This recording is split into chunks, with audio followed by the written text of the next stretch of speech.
Good morning and welcome to Mormon Times. As 2012 winds to a close, our staff has been reflecting on some of the awesome people we've been able to meet and the inspiring stories we've had the opportunity to share this year. So today we're going to take a look back at some of these stories. First on our list is a mother-daughter duo whose story illustrates the true meaning of charity. They're a pair of angels and best buddies, and this is the story of Elsha and Shanna Stockseth and how each day is another loving chapter of enduring well.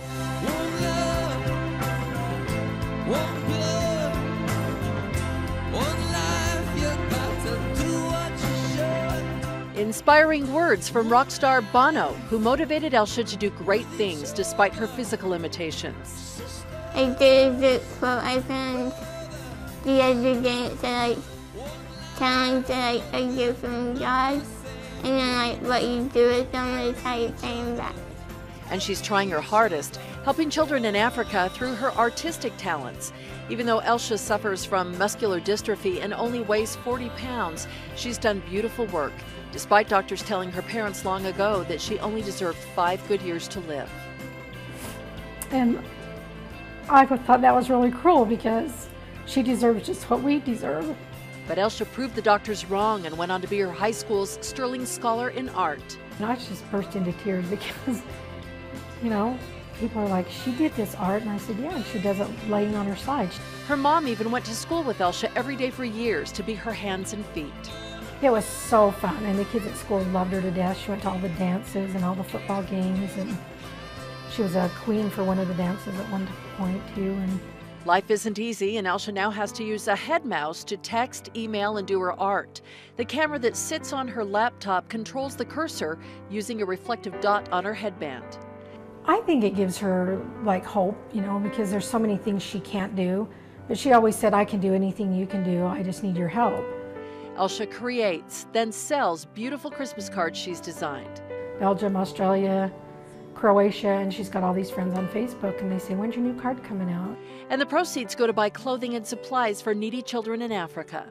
And she's helped me to understand what it means to love and have charity and think of other people. She never thinks of herself, never. I said, well, I don't really need the money, and so she doesn't have a lot of stuff, and I wanted to do something for someone else. Just like her mentor Bono, who gave her his glasses and met with her several times. She's basically dedicated her whole bedroom to his band. But it's her saintly mother who's really making the difference in her everyday life. I'd be like in trouble without her because I don't trust anybody else. I don't like people to do stuff for me, so I wouldn't be here. So without her. Yeah. We're just together all the time. I have to feed her. She has to sit on my lap to eat. But that's okay. I've always just said, you know, what would Jesus do? So this is what I have to do. Because they are sent here to be, not for her to be tested, but for us. Someday she'll be able to walk. And someday, when we're up in heaven, I'll know what I did was the right thing. One life, but we're not the same. We get to carry each other, carry each other. Elsha's had another busy and successful holiday season selling her cards to benefit needy children in Africa. And she also has her own Facebook page. We will link you in if you go to our website at mormontimestv.ksl.com. Well, next up on our year of reflection, who could forget the family who had 5 children get married on the same day in the same temple? Meet the Waldy family and see how August 10th, 2012 will always be a date to remember. It was an exciting day when 5 of 8 Waldy siblings said I do in the Mesa, Arizona LDS temple, one right after the other. Lots of pictures, lots of family, or should we say families. Really hot. We're having a blast. I'm all red and I'm dripping, but we're married, so woo! But their story begins months ago when the Waldy Quintet got engaged within 2 months of each other. Jillian and Walker first dated in high school. Megan and Bradford are in school at Oxford and fell for each other at an opera. I was worried, that it wouldn't feel special, but everybody's been really good at choosing what is important to each person and making sure that can still happen in some way. Brooke and Todd are nursing students. Sydney and Doug look like they enjoy a little fun. And Emily and Will got engaged first at Disneyland. Everybody kind of has their own different personalities, so we all wanted to make sure our invitations were our own. They did, and there were lots of them. About 1,500 to 1,800 announcements went out, and several of the guests got an invite from all 5 of the Waldy children. It was definitely an exercise in compromise. All the couples would meet once a week on Skype. When are you getting in town? And obviously, part of the reason we did the mega wedding is because we couldn't afford to do 5 weddings. And we've had friends call and let me loan you tablecloths, let me loan you centerpieces. The mega reception was held in an airport hangar museum. All 5 couples had their own area. You can see everybody's individual tastes, so they did a great job. Everyone pitched in. Mom Kristen Waldy made 4 of the cakes, and Jillian's aunt made the 5th. They included all the traditional festivities, including the father and bride dance. And in Doug's case, he shared a sweet moment with all 3 of his girls. Today has been the greatest day that I can remember in ever. Well, I feel like it's about time. We've been worried about some of them for a while. For the grandparents and everyone, it was truly a day to remember. It's been fabulous. We're happy, we're thrilled, our kids are happy, and it's as good as it gets. What a fun day that must have been. One nice thing for sure, the parents will never forget the anniversary date for all of their children. Coming up next, a march worth remembering. Over 2,000 young men parade through the streets of Bountiful proclaiming their beliefs. We did not doubt.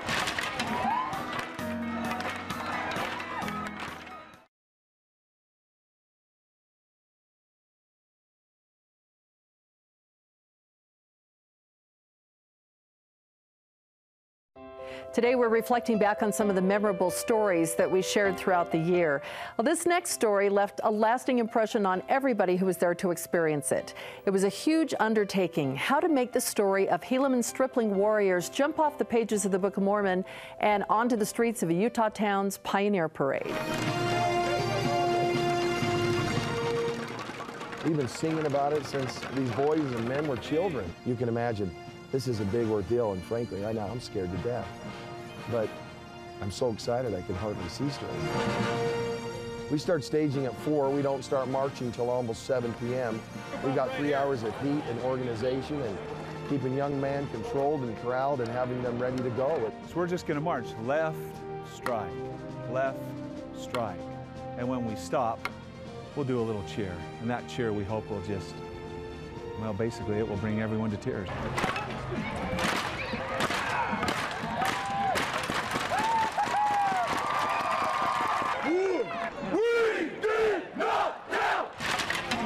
These are 200 plus rows of young men, 10 abreast. And it takes up 4 football fields. It's almost a quarter of a mile long. It was interesting, the whole parade, everyone was sitting down, and when the young men went by, everyone stood up. And we have invited all faiths, all denominations to join with us in the march. And we have a variety of faiths with us in the march. We're going to have some young men in wheelchairs and young men who are in carriers where members of their quorum and the brother is going to carry them in carriers they've made as Eagle projects. One sister came to me and said her son hasn't darkened the door of a church in 3 years, but he can't wait to march with us. It's been fun to read the stories and really think about it and notice how, read how they really were so dedicated and they trusted so much. It means a lot because it just shows the courage and the strength that they had. The world out there is vying for their attention, vying for their time, their minds, their hearts, and their souls. And now these are a group of young boys in today's world that are like the army of Helaman today. They represent truth and righteousness and courage. It gave me courage to, just to go out and serve the Lord each day. Gave you a visual on what really happened back then. So it was cool to kind of be able to see it in person. I look out over these group of young men and I get teary-eyed because they're just spectacular. There's no concern in my heart about the future of the church. The leaders and parents of these young men worked for nearly a year orchestrating that event. Hats off to them for all their hard work. Well, still to come, a tiny miracle made famous in General Conference by Elder Rasband. We take you inside the Norton home to meet the family of this special little baby. That story's coming up next.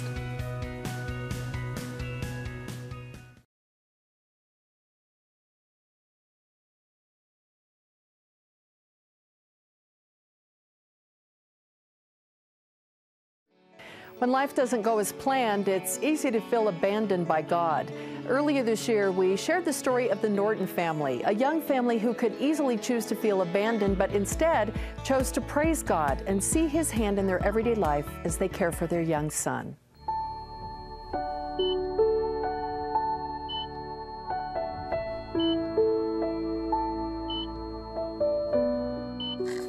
There's little Paxton, everybody. For the past 20 months, our family has been blessed with the privilege of having a very special baby. Little Paxton, our grandson, was born with a very rare chromosomal deletion, a genetic disorder that distinguishes him literally as one in hundreds of millions. When we found out about Paxton at his 20-week ultrasound, I was very scared, and I admit I felt like, what have we done wrong to need this kind of an experience? I studied and pondered a lot those first few days and even came to realize it was a great blessing. A perfect body is not required to achieve a divine destiny. In fact, some of the sweetest spirits are housed in frail frames. Okay, you're gonna get the ball. Really, since conference, he's doing much better. I feel like there are so many people that we don't even know that are praying for Paxton. We have a saying in our family that with the priesthood and a good surgeon, anything is possible. With Paxton. Oh, and look at, those are your friends. The tubes, because they're always there. Huh. We recognize what a gift Paxton is. It just radiates light to all of us. Paxton loves looking up, looking at the lights and the ceiling. And lots of times you've got friends waving to you, huh? Yeah, there is such a bond that comes from caring for someone full time. He was so good to kids. We love every minute with him, and it's helped us refocus our sights on what's most important, and that is togetherness and time. And Shannon reminds me often of the choices that I need to make. You know, that family does come first. I had a dream that I could fly from the Daddy and me and Mommy and Paxton and McKay and Jesus.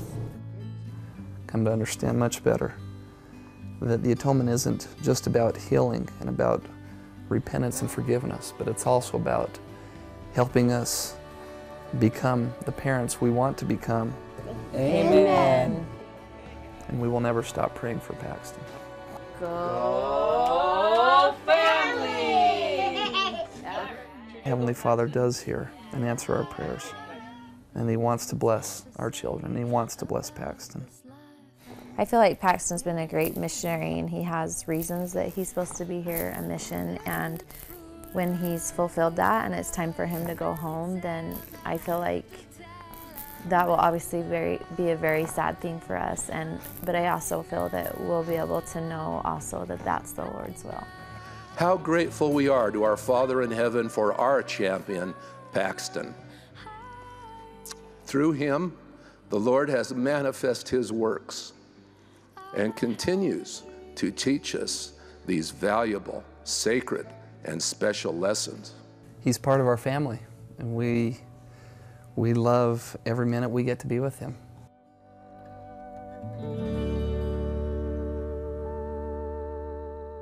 Paxton is now 2 years old and has had several other surgeries, but for now he is home, happy, and developing. This fall, Paxton got eyeglasses and hearing aids, and he's about to get his first medical wheelchair. The Nortons say that they are grateful for earthly angels in their life, and they cherish every moment that they have with their special boy. LDS musician Kenneth Cope has sold over 500,000 albums and has received numerous awards. His songs have impacted hundreds of thousands all over the world. And as we look back, we see how his music offers both hope and inspiration. Here's his story. Music has always been something I enjoy, certainly, but more of a tool for me to preach. Jesus Christ and our Heavenly Father are at the top of the list when it comes to the people that I write about. People that I want to connect people with. Music is my way to do that, to tell people that. I've heard someone say that we teach what we need most. And I find that true about my music. I write music that I need to hear.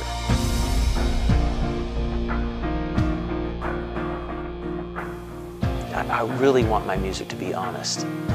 I want my messages to be honest. So lift up your head most cheerfully and shine. I got to work with this wonderful family, the Goodman family, years ago. All families have their little things that they deal with, especially them. They had 12 kids. You know, you can't get all those people in the house together and not maybe have personalities be a little different or rub each other the wrong way or someone get impatient. I mean, that's just pretty natural. But wow, for a family that size, they really love each other. It's powerful. And I was asked to write music for them, and they were asked to travel around the world and sing at UN conferences and World Congress and families, and amazing opportunities for them to promote the message of family to the world. And it's interesting how things happen. We try to write, again, messages of hope, because a lot of families don't have that kind of a family. They don't have that joy. So we wrote a song about that, and we went to the Vatican, and we sang I Am a Child of God for the Pope in Italian, and he was a remarkable man, beautiful man. And we come home, and then they had this terrible accident. 3 of their kids get killed. And so now the family, the Goodmans, are living the song that we created that they could sing to other people to help them through maybe their difficulty. And now they're living that difficulty, just like the song was written for them.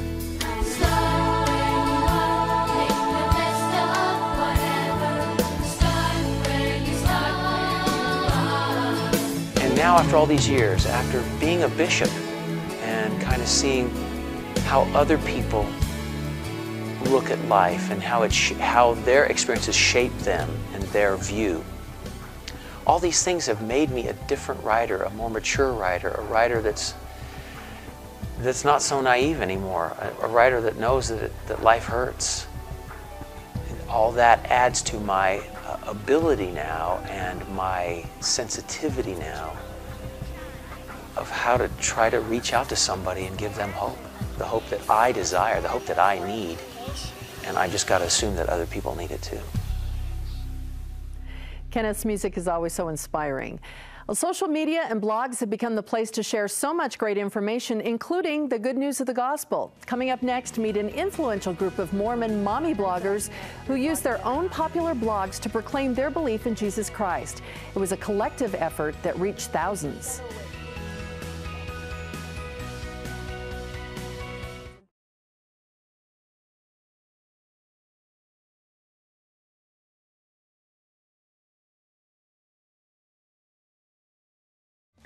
Earlier this year, a number of LDS women who blog, part of the growing Mormon mommy blogger phenomenon, decided to band together, put their faith out there, and see what happens. I love to share fashion and refashion, mainly refashion tips. I'm a jewelry designer, so I feature my latest pieces, and then I also do a lot of recipes. I am basically cooking. I do a little gardening. I thought it would be fun to have one that was kind of like the target of blogs, like a little bit of everything. My blog is primarily just writing about just parenthood. I'm kind of different from all these gals. I do hair tutorials on my little girls. Their backgrounds are varied, but they all blog for the masses and post their creations to fill people's needs. I think in our religion, we're just brought up in this culture of journaling and sharing your talents and helping others. And I think, that's what brings us together, is just the need for help and ideas. But Marielle stumbled on some things online that made her unhappy. Things that were disrespectful to Christianity and religion and to the LDS Church. She prayed about it, and the answers she received required her to step into new territory and reinforce the positive in a bold new way. I knew that I needed to gather some bloggers, and I knew that I needed to gather their testimonies and put them together and send them out with Book of Mormons. Some didn't want their blogs branded as Mormon, but most were enthusiastic, and Marielle landed a group of 32 women willing to tell their collective audience about their faith. And I've struggled as a mom thinking, okay, how am I being a missionary? And I mean, in reality, you are within the home, but this has been a nice way to express it openly to those that read my blog. It's always scary to put yourself out there with something that's so sacred and so personal to you, something that you hold so dear to your heart. The group produced a 32-page packet that's mailed to blog followers who request it, along with a copy of the Book of Mormon. There is something about having that physical packet with the physical copy of the Book of Mormon there together. It is just every one of our testimonies, answering the question like why we are Mormon, what makes our life better because we're Mormon. They each included 3 of their favorite scriptures and offered to answer readers' questions. The women started this in September, and in just 3 weeks' time, the 9 bloggers who got their posts up had 194 requests for packets, which they basically pay for themselves. And a lot of these friends that I've met through blogging that are not members, I've had good conversations with them about it, and a couple of them have been interested in packets. I've gotten some from people that said, I am so interested in what makes you Mormon moms tick. So hopefully by sharing our full testimonies, it will allow them to know exactly what our beliefs are and what we represent in the church. It's just letting our light shine and being a positive influence out there. I think in subtle ways you can let people know that this is important to you. You know, if it entices people to come unto Christ, I think that's awesome. Over the past 3 months, these LDS bloggers have sent out about 360 of their testimony packets and copies of the Book of Mormon, and a Michigan woman was even baptized after she received Mariel's packet and then took the missionary lessons. These bloggers are great missionaries. Well, thanks for joining us today, and since many of you will be on a new church schedule next week, we want to encourage you to continue watching Mormon Times online. You can watch all the episodes at mormontimestv.ksl.com. Hope you enjoy the rest of your Sabbath day.